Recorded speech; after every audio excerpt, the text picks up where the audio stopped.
artes. Impõem-se primeiro como formas brancas num espaço dominado pelos verdes, no Jardim das Tulherias.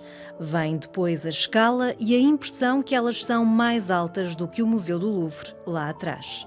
Chamam-se as Três Graças, têm 4,5 metros cada uma e pesam cerca de 500 quilos. São esculturas concebidas pelo artista português Pedro Cabrita Reis, a convite do Louvre e no âmbito da temporada cruzada Portugal-França. Contrastando com as interpretações clássicas do tema, Pedro Cabrita Reis fez musas de cortiça e reincidiu no ferro. Um diálogo entre passado e presente que vai ser oficialmente inaugurado a 14 de fevereiro e que vai estar exposto até 7 de junho. No dia da instalação, num café com vista para o Jardim das Tulherias, o artista revelou-nos por que escolheu este tema e como o transformou também numa homenagem a Portugal.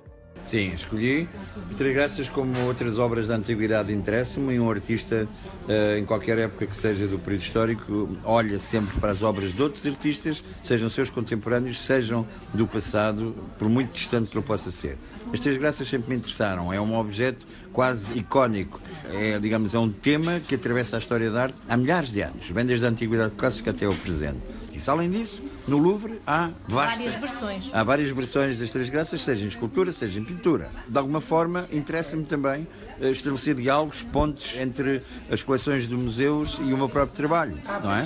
Neste caso, impunha-se. Aqui é um momento, é uma conjugação perfeita entre o meu interesse pelo estudo das obras de arte clássicas e a relação com o museu que tem no seu património algumas, manifestações desse mesmo tema. A primeira coisa que salta à vista quando vemos as Três Graças, como uma evidência, como um espanto, é a luz que refletem as esculturas monumentais. Uma luz escultural que revela e acaba de construir os volumes, até porque estamos a falar das Três Graças. É quase como aquelas árvores portuguesas, enfim, árvores ou oliveiras em que se pintam os troncos de branco. Estas Três Graças brotam das serras portuguesas? Bom, estas Três Graças brotam de um passado com mais de 10 mil anos, que remonta até ao período anterior à Antiguidade Clássica, mas brotam da terra portuguesa porque são feitas em cortiça. E no facto de ser feitas em cortiça, que é um material que é identificado com, como Portugal, de alguma maneira, embora haja de cortiça na Grécia, na Turquia, Itália, em Espanha, etc. Mas, na verdade, por quaisquer razões que se foram acumulando ao longo do tempo, a cortiça acaba por ser o material de Portugal, não é?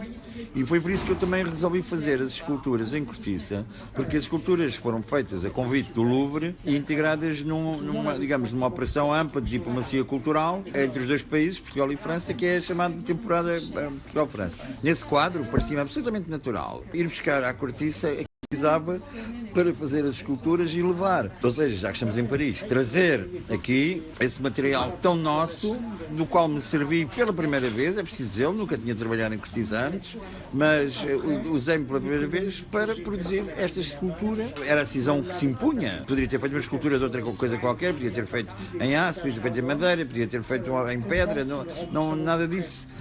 Mas o ferro continua a ser a base, não é? O ferro é a base, porque o ferro representa de alguma maneira um passado meu, isto é, eu fiz muitas esculturas em ferro, em aço cortene, usando vigas industriais, as mesmas vigas com que se fazem prédios, e pareceu-me interessante trazer como base para uma escultura que é feita num material novo e que ela própria também é nova no sentido de uma proposta antropomórfica. Pareceu-me bem fazer esta ligação entre o passado e o presente, pondo as bases das esculturas, que é o passado, como a base do presente. Ou seja, o passado sustenta, na verdade, o presente. Nos locais onde você costuma instalar obras, você consegue habitar o espaço, abrir uma nova percepção deste espaço, contrastando até com o que existe.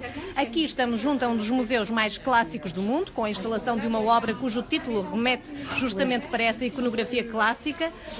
Um espaço envolto de trânsito numa das ruas mais movimentadas de Paris. Como é que procedeu? O espaço realmente entrou em conta? Bom, a ideia de fazer uma escultura no jardim foi, desde o princípio, bastante estimulante para mim. E ainda por cima no Jardim das Tulherias, que todos os parisienses conhecerão, é um jardim que está povoado de obras de esculturas de diversos autores de períodos históricos diferentes.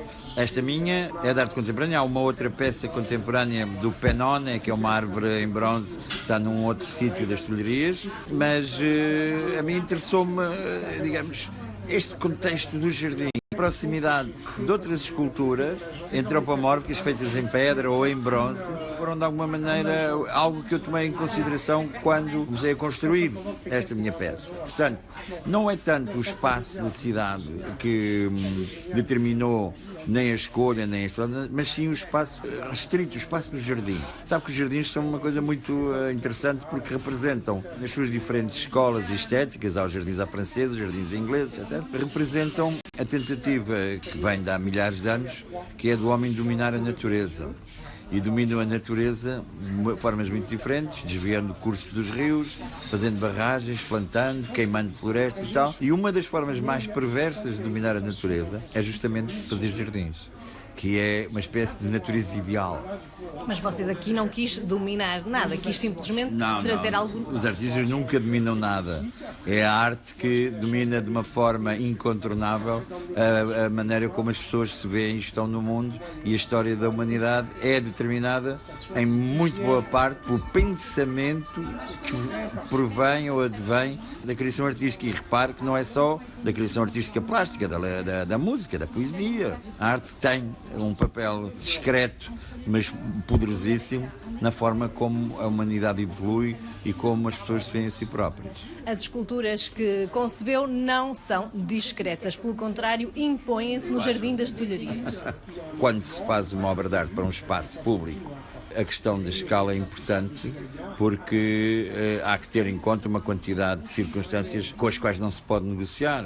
Aqui, por exemplo, temos o tamanho das árvores, a extensão do jardim, o tamanho do Louvre que está aqui ao lado. Digamos, há uma quantidade de segmentos que é importante não ignorar quando se desenha, quando se pensa, quando se projeta, quando se concebe uma obra de arte para a paisagem, entre aspas, o entorno que contextualiza a obra, entra em linha de conta na forma como ela é feita.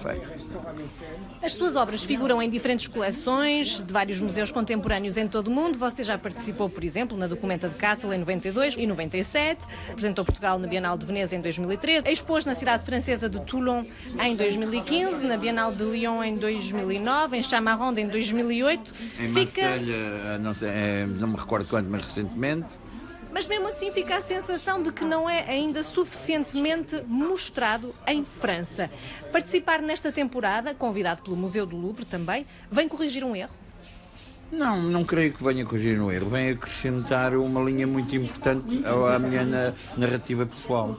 É bom e é claramente positivo o facto de ter uma escultura no Louvre, colocada no Louvre. Portanto, não creio que o Louvre, nem eu, nem o Louvre, tínhamos quaisquer intenções de corrigir erros, porque não há erros, há processos, as coisas continuam. As palavras do artista português Pedro Cabrita Reis, que expõe uma das obras inaugurais da temporada cruzada Portugal-França, no Jardim das Tulherias, em Paris, até 7 de junho.